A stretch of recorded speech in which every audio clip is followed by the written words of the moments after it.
순이익률이 10%가 되지 않는다. 영업이익이 10% 넘기는 굉장히 어렵다. 그래서 생각보다 와인이 돈 되는 사업은 아니다. 그러면 이제 많은 분들이 그러실 거예요. 그럼 와인 사업은 왜 하고 외식업을 왜 합니까? 근데 제가 또 그런 좋은 말씀을 드리자면 마진율은 적지만 어느 정도 정상적으로 운영을 하면 망하지 않을 수 있다. 아, 그게 좋은 이야기인가요? 망하지 않을 수 있다.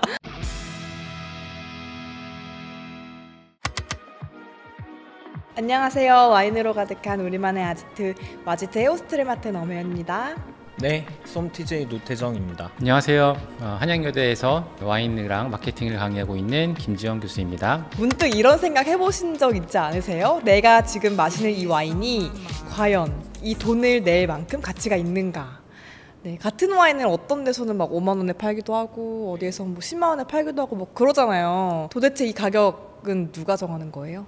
누가 딱 정한다기보다는 영향을 미치는 요소들이 몇 가지 있습니다. 수입하는 시기에 따라서, 환율에 따라서 가격이 좀 차이가 날 수 있고요. 그리고 유통 프로세스가 어떻게 되느냐, 수입사에서 뭐 도매사를 거치느냐, 바로 소매로 가느냐, 뭐 여러 가지를 좀 이야기할 수 있을 것 같습니다. 되게 철학적인 질문을 주셔가지고 제가 잠깐 생각을 해봤는데 가격은 누가 정하는 건가요? 그래서 저는 되게 멋있게 대답하려고 했어요. 시장이 정하는 거죠. 네. 맞는 말씀이신 것 같아요. 시장이라 함은 이제 유통 구조일 텐데요. 교수님 또 전문가시니까요. 오늘 유통 구조에 대해서 한번 이야기 나눠볼까 합니다. 그래서 오늘의 주제, 당신의 와인 진짜 제값을 할까요? 이고요. 와인의 유통 구조부터 소비자가 마주하게 되는 최종 가격의 비밀까지 오늘 속속들이 한번 파헤쳐 보도록 하겠습니다. 와인 한 병은 얼마나 많은 단계를 거쳐야 저희한테 오는 거예요? 소비자한테? 와이너리에서 이제 와인을 팔 때 보통은 이제 수입사가 이제 와인을 수입을 하고 그 다음에 이제 유통 단계를 거치게 되는데 수입사가 수입을 한 다음에는 과거에는 이제 도매를 통했어요. 도매 다음에 소매. 그렇죠. 소매점에는 이제 백화점도 있고 마트도 있고 와인샵도 있고 그 다음에 이제 소비자에게 갔죠. 네, 이제 그게 가장 이제 일반적인 큰 흐름인데 오늘은 좀 더 깊이 들어가서 얘기를 나눠보려고 하는데 사실은 와인이 생산된 다음에 와이너리가 수입사를 바로 만나기도 쉽지는 않습니다. 생산자가 수입사를 만나기가 어렵기 때문에 에이전트를 쓰기도 해요. 해외의 생산자와 수입사를 연결해주는 에이전트가 있고요. 정보를 제공하면서 와인을 생산한 다음에 매출액의 몇 퍼센트를 가져가는 에이전트도 있고 되게 다양한 에이전트들이 껴 있습니다. 왜냐하면 전문적인 상품이고 외국에서 가져오다 보니까 외국어가 안 되는 수입사들도 있고 또 전문성이 떨어지는데 일이니까 해야 되는 수입사가 있기 때문에 플레이어들이 많이 들어가 있습니다. 그래서 우리가 와인을 가장 싸게 마시려면 직구 요즘에 많이 하잖아요. 직구가 가장 싸죠.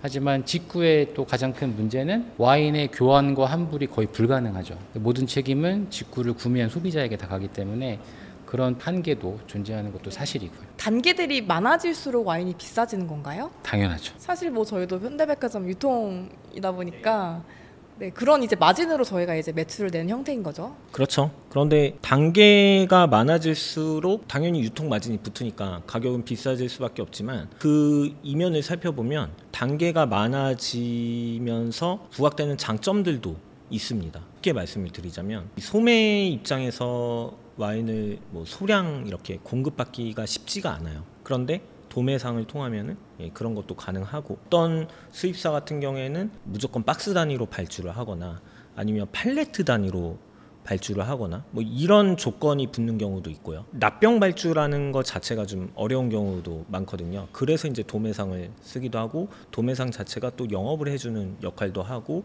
또 어떻게 보면 도매상에서 박리담회라든가 금융경제를 이용을 해서 가격을 수입사에서 받는 것보다 더 싸게 받을 수도 있습니다. 그런 경우에 따라서 잘 활용을 할 수가 있지 않을까 그렇게 보고 있어요. 그럼 저희가 지난 편에 관세사님 나왔을 때 다뤘던 내용이긴 한데 오늘 이 영상을 처음 보시는 분들을 위해서 와인 가격에는 이제 어떤 것들이 붙는지 다시 한번 설명해 주시면 좋을 것 같아요.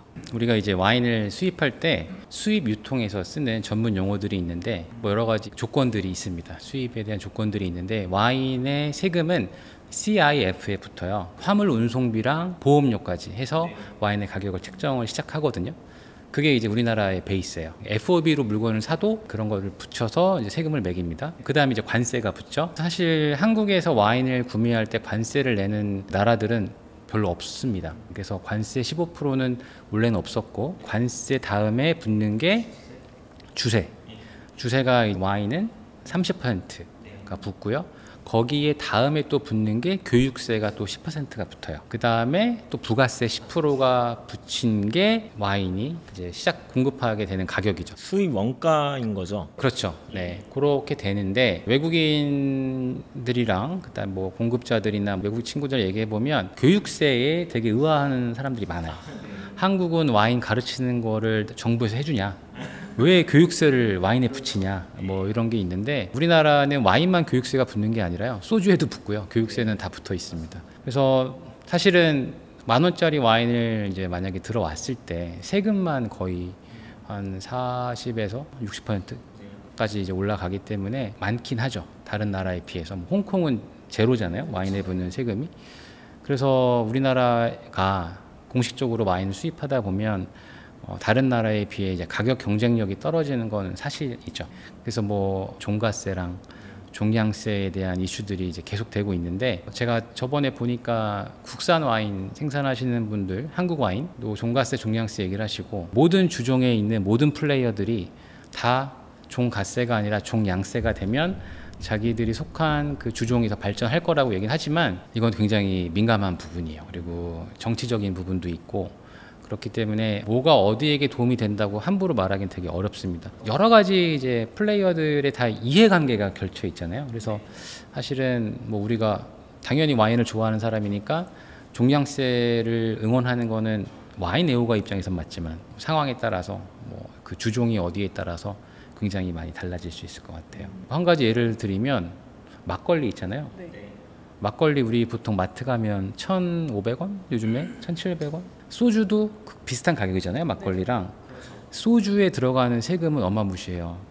72%인가? 근데 막걸리에 들어가는 세금은 15%인가? 제가 정확히 기억이 안 나는데 굉장히 낮아요. 그러면은 판매가를 봤을 때 소주도 1,500원, 막걸리도 1,500원이면 소주에 대한 주세가 훨씬 높다고 했잖아요.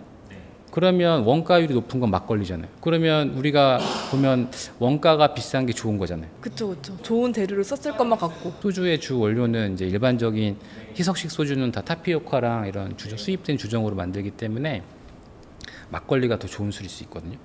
근데 우리가 훨씬 적게 세금을 내요.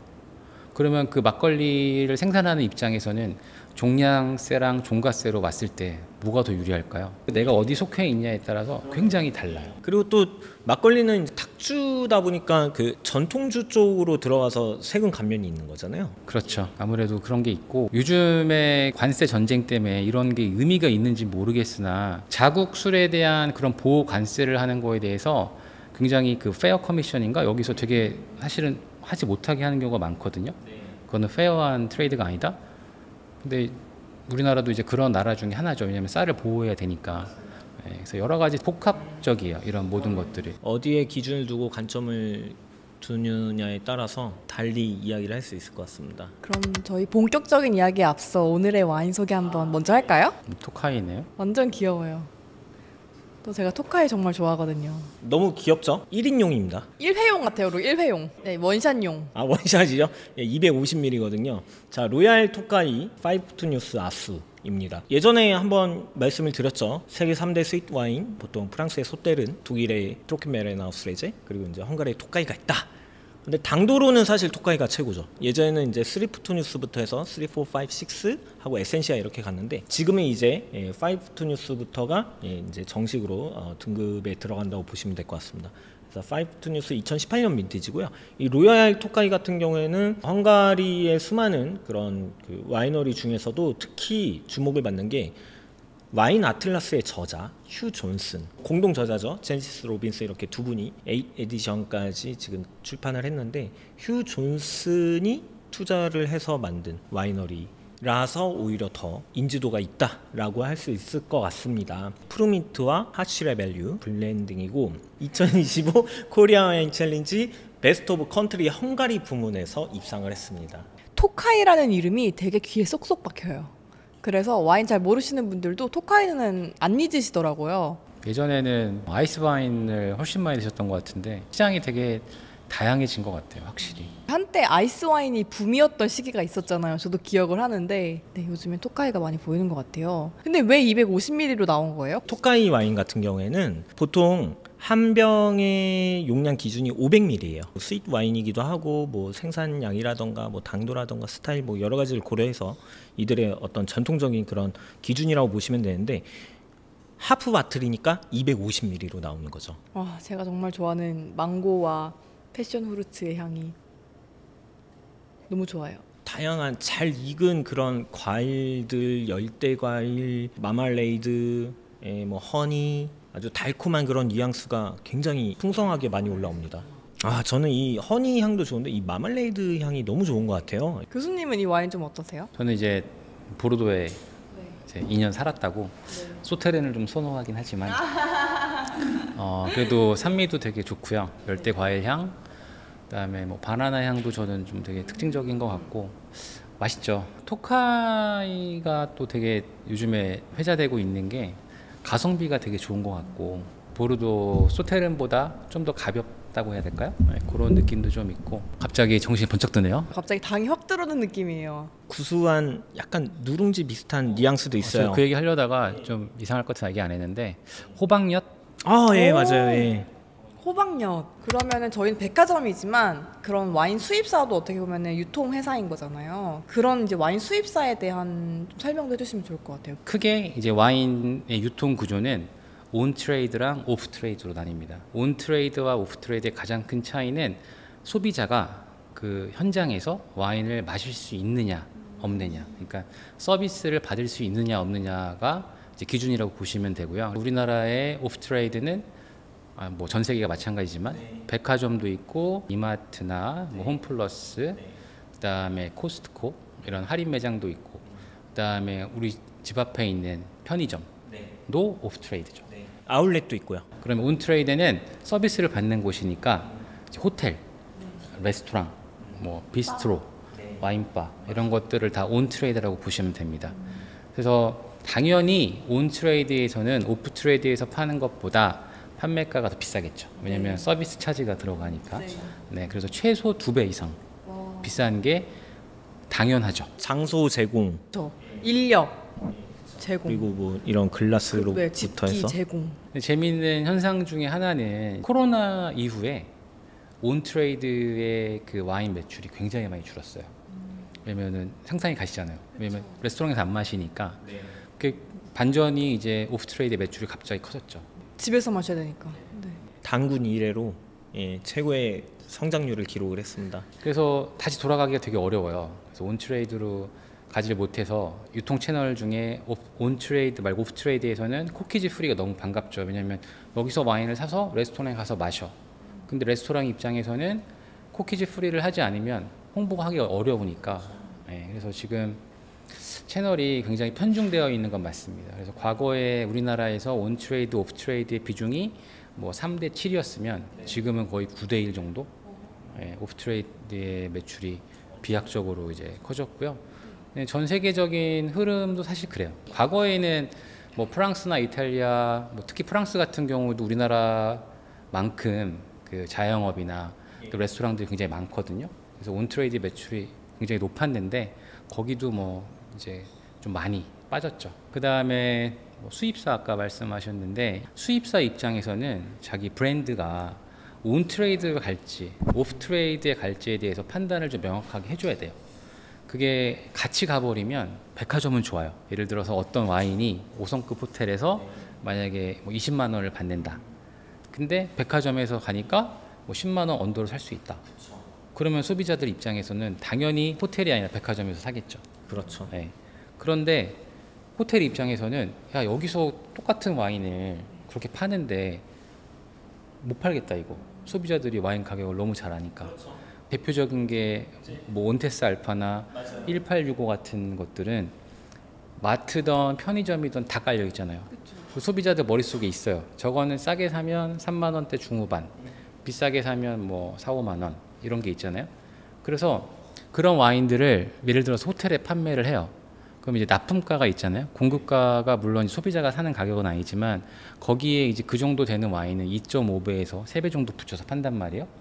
그러면 내가 마트 가서 편의점 가서 3만 원, 4만 원에 사는 와인을 식당에 가니까 10만 원에 파네? 싫죠. 그쵸. 되게 바보 된 것 같잖아요. 그러다 보니까 이 와인들은 온 트레이드의 과거는 있었지만 이제 온 트레이드 못 가요. 오프 트레이드도 한정되죠.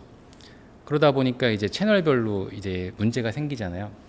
그래서 그런 거를 수입사가 관리를 잘 해줘야 돼요. 오프 쪽에서만 유통을 할지 아니면 온 쪽에서만 할지를 구분을 하던가 아니면 그 브랜드 자체를 다 이렇게 한쪽으로 편중시키기가 어렵다. 그래서 수입사들이 강구해낸 방안이 바로 온 전용 그런 제품들을 이제 쓰기 시작한 거죠. 그런데 그것도 결국에는 그 정도 급의 와인이 유통해서 얼마 정도 하는지를 알기 때문에 소비자들 입장에서는 뭐 아까 말씀하신 것처럼 3, 4만 원에 판매하는 거를 호텔 가면은 뭐 10만 원이 넘게 이렇게 마신다는 거에 대해서 물론 서비스를 받고 잔을 제공을 받고 하는 거는 이해를 하지만 사람 마음이 쉽게 그거를 받아들이기는 어렵죠. 그래서 수입사들이 이런 부분을 좀 명확하게 잘 해주셔야 되는데 대형 수입사들 같은 경우에는 그게 쉽지가 않아요. 예. 그리고 예를 들어서 온 전용으로 요걸 들여왔다 하더라도 갑자기 어디서 뭐 1만 병, 뭐 2만 병 개런티해서 달래 안 줄 거예요? 당장 이 현금이 도는데 그래서 이런 부분도 좀 쉽지가 않습니다.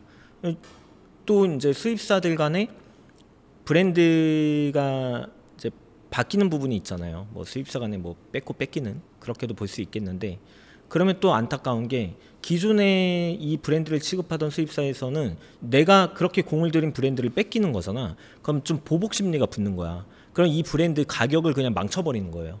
예, 그래서 한 번에 편의점에 뿌려버린다던가 브랜드의 가치를 좀 손상시키는 그런 경우도 간혹 있습니다. 그래서 가격을 완전히 다운시켜버려요. 그러면은 새로 가져간 수입사 입장에서는 굉장히 큰 타격을 받는 거죠. 와인 업계에서는 흔히 벌어지는 일이 돼버렸어요. 근데 이게 어떻게 보면은 이제 와인업에 종사했었고, 그다음에 이제 학생들을 가르치는 입장에서는 되게 안타까운데 여러 가지 측면이 있는 것 같아요. 그 와인 브랜드도 상표권이 있거든요. 네, 그러면 수입사가 상표권 등록을 할 수도 있고 못 할 수도 있지만 하면 자기 권리가 될 수도 있어요. 근데 대부분 와인 수입사들이 상표권 등록을 잘 안 해요. 왜냐하면 너무 많아요. 그걸 다 등록하는 것도 비용이 어마어마하거든요. 네, 그리고 해놨다가 또 어떤 데는 이제 그거를 이제 독점권을 준다 이렇게 얘기를 하는데 독점권을 안 주는 생산자도 많이 있습니다. 수입사 입장에서 열받는 경우에는 한국에 소개되지도 않는 어떤 와인을 가지고 와서 내가 브랜드를 막 키웠어요. 그거 좀 인지도가 쌓였어. 그랬더니 갑자기 대기업 수입사가 와서 뺏어가요.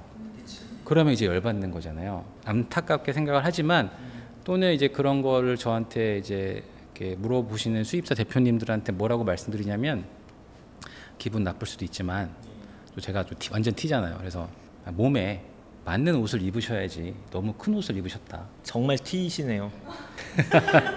아니 본인이 유통할 수 있는 수량이 요만큼밖에 안 되는데 막 그분들이 이러는 거지.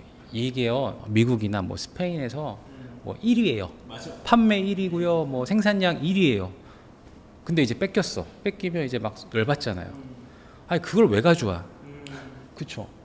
당연히 가성비도 좋겠죠. 하지만 누가 봐도 뻔히 뺏기잖아요. 그런 거. 네, 그래서 그런 것들이 그러니까 저는 작은 수입사들은요 계륵 같은 와인을 찾아야 된다고 생각해요. 생산량이 많지 않고 남 주기도 애매하고 이런 거 있잖아요. 그런 와인들을 잘 찾으셔서 해야 작은 수입사가 힘을 갖고 더 이제 커서 큰 수입사랑 싸울 수 있다고 생각을 하고 또 아까 다른 측면 중에 하나는 이거는 우리나라 유통 시장의 좀 문제인 것 같은데 저는 와인의 가장 중요한 거는 다양성이라고 생각하거든요. 근데 이제 대형 수입사들에서 하다 보면 결국 물량이잖아요. 물량으로 쳐내고 하다 보면 다양성을 존중할 수 없는 상황들이 되게 많아요. 그래서 결국에는 내 유통망이 있는 어떤 수입사가 시장을 독점하게 되거든요. 와인 수입 시장의 뭐 극단적인 표현 중에 저는 가장 맞는 게 와인은 돈 놓고 돈 먹기다. 현금을 많이 가지고 있고 내가 그 현금을 당장 그 캐시플로우에 신경을 안 쓴다면 와인 수입은 너무 좋은 사업인 것 같아요. 특히 이제 그랑크리 클라세 같은 그런 비즈니스는 더 그런데 그럼 대기업이 제일 유리하잖아요. 그렇죠? 근데 이게 뭐 제과 제빵 같은 경우에 제빵은 뭐 잘 아시지만 SPC나 그러니까 파리바게트나 그다음에 뚜레쥬르가 더 이상 매장을 확장을 못 하잖아요. 그게 이제 제빵은 중소기업 적합 업종으로 이제 보호를 받아요. 네. 근데 저는 와인도 비슷한 것 같거든요. 근데 이게 해결이 안 돼요. 왜? 이것도 이해관계가 엄청 복잡해요. 소비자 입장에서는 제일 좋은 건 뭐죠? 싼 거. 싸게 마시는 거. 그러니까 이게 해결이 안 되는 부분이에요. 제가 아는 작은 수입사 하시는 몇몇 대표님들은 너무 잘 되는 것도 좀 두려워하는 거예요. 왜냐면 주목받으면 뺏기니까. 그래서 그냥 아름아름 진짜 말 그대로 이제 운영할 정도, 먹고 살 만큼 정도로만 하시는 분들도 꽤 있으세요. 너무 떠도 안 되는 거야. 그런 경우도 있고, 이제 아까 말씀하신 것처럼 정말 냉정하게 이야기를 하면 사실 그렇죠. 대형 와이너리 입장에서는 자기네 거를 많이 가져가는 데를 사실 주려고 하죠. 파는 사람 입장에서는. 그래서 이제 우리나라 이제 오랫동안 유통하신 분들은 프랑스 애들이 뭐 의리 따위는 없고 막 이렇게 얘기하는데 그들은 정말 비즈니스를 하는 거고, 어떤 데는 한국 자체를 몰라요.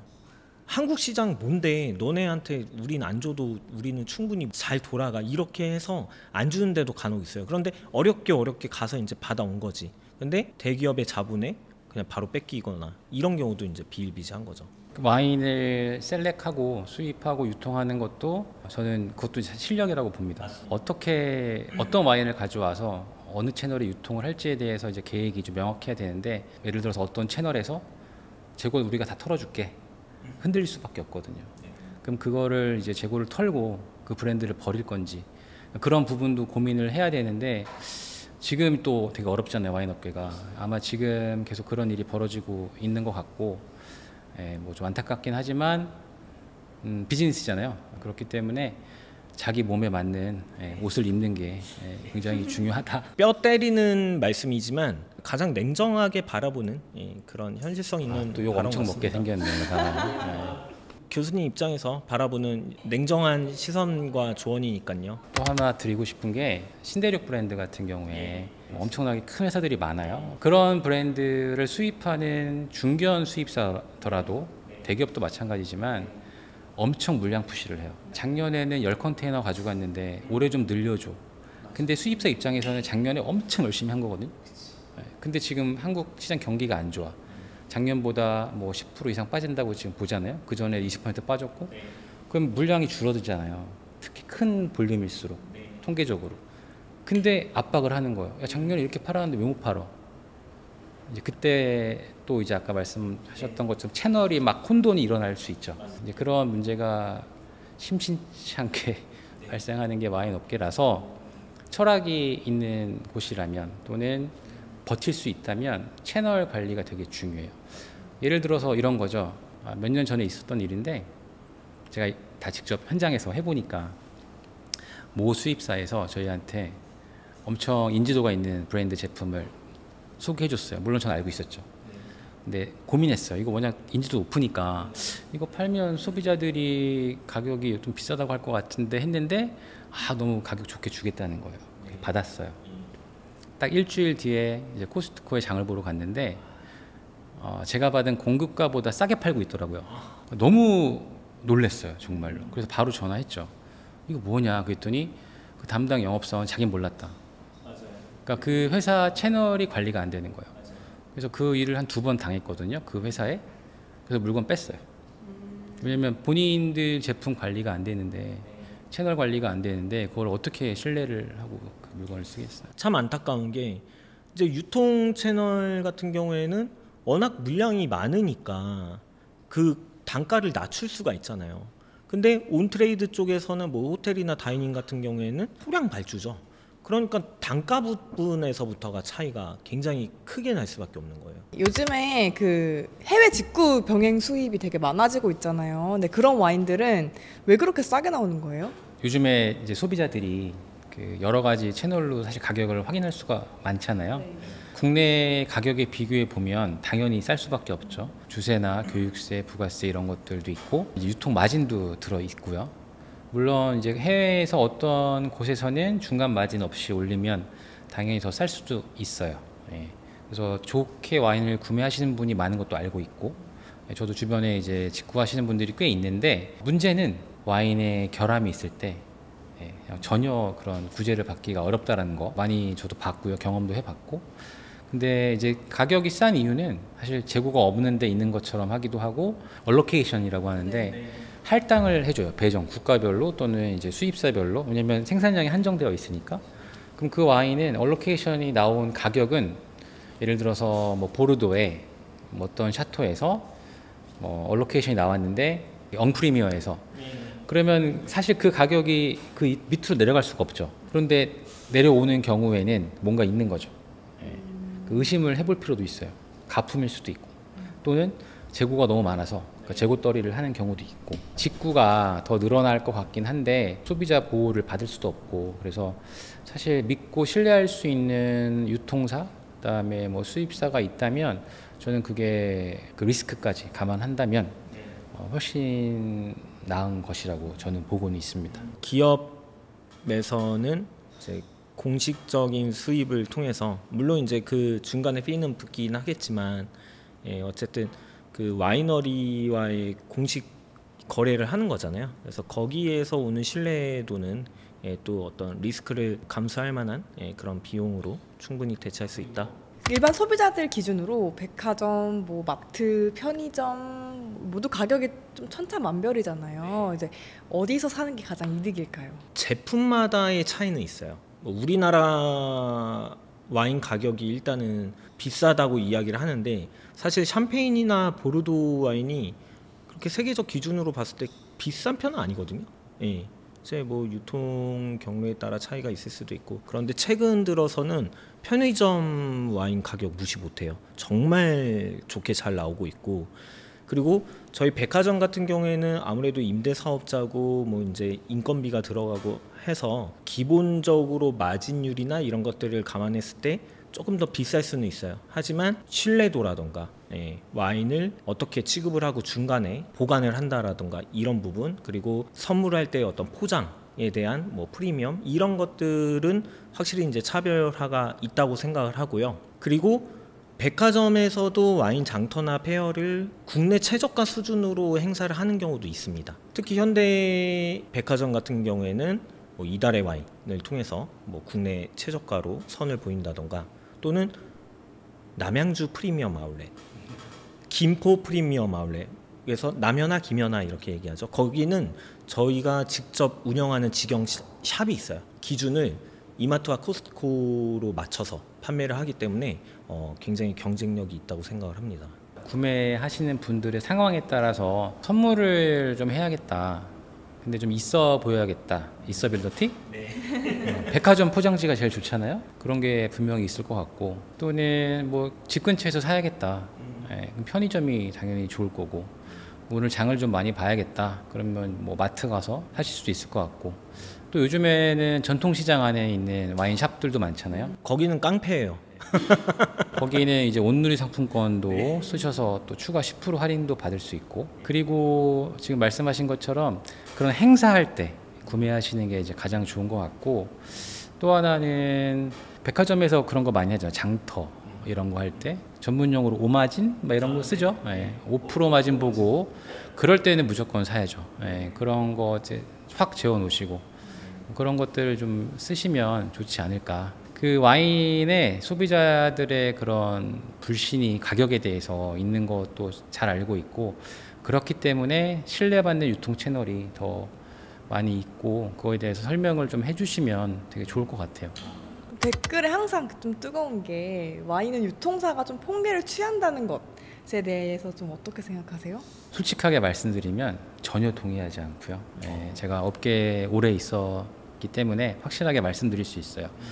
그 대부분 유통사들, 백화점이나 마트나 이런 부분들에 대해서 와인은 사실 미끼 상품일 경우가 더 많습니다.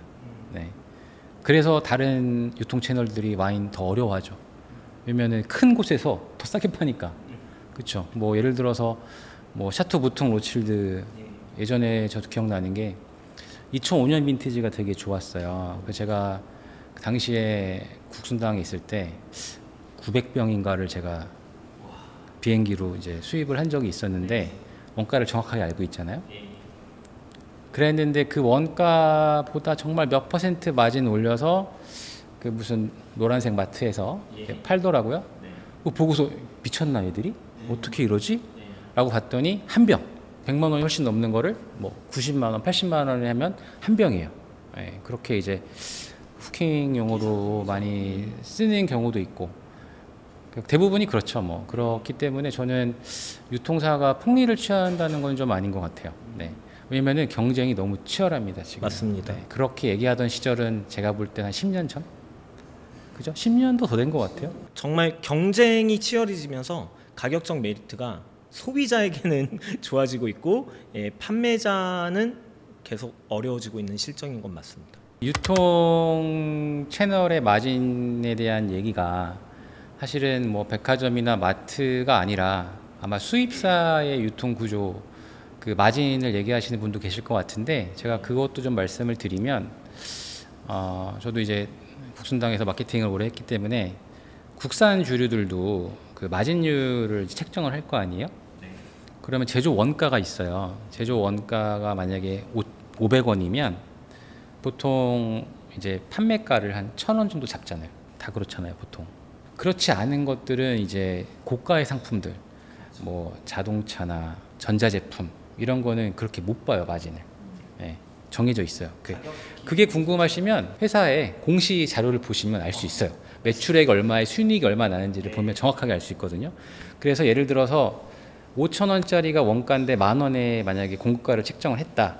그럼 너네 50% 다 먹은 거 아니야? 라고 할 수도 있지만 전혀 그렇지 않아요. 왜냐면 5,000원의 원가면 10,000원에 팔면 거기에 10%는 부가세잖아요, 또. 그렇죠? 그다음에 그 안에 마케팅 비용도 들어가 있고 그리고 아까 우리 그 결함 있는 와인들 바꿔줘야 되잖아요. 그런 비용도 다 녹아져 있는 거예요, 원래는. 사실 그 수입사들이 제가 알고 있기로 평균 마진이 10% 안 됩니다. 왜냐면 또 뭐 보관 비용은 정말 그냥 창고에 넣어두고 그 돈은 계속 내는 거예요. 그리고 물류, 이동 비용, 수송 비용. 평균 마진이라는 단어가 좀 잘못된 것 같은데 정정하자면 순이익률이 10%가 되지 않는다. 영업이익이 10% 넘기는 굉장히 어렵다. 그리고 저도 이제 중견 수입사, 대형 수입사 대표님들 만나서 얘기해 보면 10% 넘었다면 다 박수 쳐드려요. 너무 잘했다. 어떻게 10%를 넘겼어요? 막 이렇게.